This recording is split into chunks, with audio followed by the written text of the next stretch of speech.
Receipts and payment account और income and expenditure account, इन दोनों के बीच में हम डिफरेंस देखते हैं। तो सबसे पहले हम रिसिप्ट्स एंड पेमेंट अकाउंट में देखते हैं। It is prepaid on the basis of cash book, cash book की तरह ही होता है। और जो इनकम एंड एक्सपेंडिचर अकाउंट है, it is like a profit and loss account. जैसे आप प्रॉफिट एंड लॉस अकाउंट बनाते थे, उसी प्रकार से इनकम एंड एक्सपेंडिचर अकाउंट भी बनता है। It is a real account, real account होता है। इनकम और एक्सपेंडिचर अकाउंट जो है वो तो नॉमिनल नेचर के होते हैं, और receipts and payment account real nature के होते हैं। रियल अकाउंट का आपको रूल पता है, व्हाट कम्स इन डेबिट होता है और व्हाट गोज आउट क्रेडिट होता है। और नॉमिनल अकाउंट का आपको पता है, debit all expenses and losses and credit all income और गेन। इसके बाद है, it record all types of transaction whether revenue or capital and related to any year. ये देखिए, ये पॉइंट बहुत इंपॉर्टेंट है, जिसमें ये है जो रिसिप्ट्स एंड पेमेंट अकाउंट के अंदर सभी रेवेन्यू हो चाहे कैपिटल नेचर के आइटम हो, इनके जो भी इनकम है और आपने पेमेंट किया है, वो सभी को इसके अंदर हम लिखते हैं।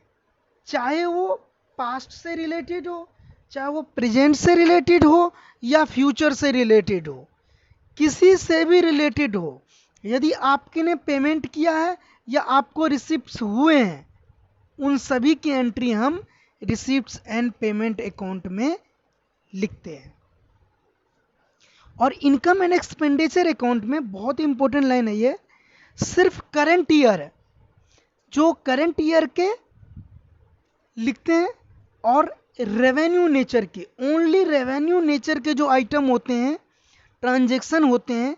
रेवेन्यू मीन्स बार बार जो इनकम या एक्सपेंस हो बार बार होता है, उसको हम रेवेन्यू नेचर के बोलते हैं।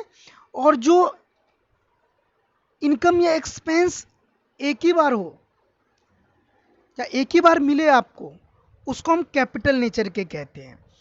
तो इनकम एंड एक्सपेंडिचर अकाउंट में आपको यदि रेवेन्यू नेचर के आइटम है, तो उन सभी की एंट्री हम इनकम एंड एक्सपेंडिचर में करते हैं। फिर उसके बाद है जो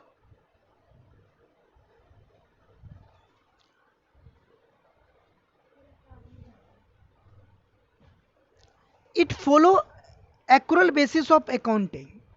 इनकम एंड एक्सपेंडिचर अकाउंट जो है वो एक्रूअल बेसिस अकाउंटिंग है। एक्रूअल बेसिस आपको पता है, जो पेमेंट कहीं भी ड्यू भी हो जाती है, चाहे वो पेमेंट आपको मिला हो या नहीं मिला हो, यदि ड्यू भी है, और चाहे वो इनकम हो चाहे वो पेमेंट हो, कोई भी ड्यू भी हो जाता है, तो उन सभी की एंट्री हम इनकम एंड एक्सपेंडिचर अकाउंट में करते हैं।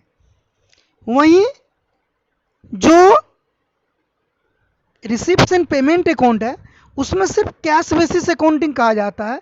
यदि कैश रिसीव होगा या पेमेंट होगा, सिर्फ उसी टाइप के नेचर को हम, आइटम को हम रिसिप्ट्स एंड पेमेंट अकाउंट में लिखते हैं।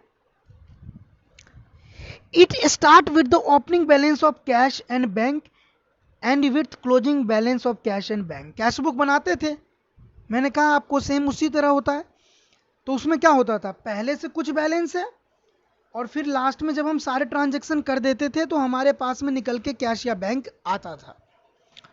और जो इनकम एंड एक्सपेंडिचर अकाउंट होते हैं, उनमें कोई ओपनिंग बैलेंस होता ही नहीं है। होगा कैसे, क्योंकि स्टार्टिंग में आप यहीं से करोगे। एट द एंड जब होता है, तो इसमें आपको सरप्लस या डेफिसिट देखने को मिलता है।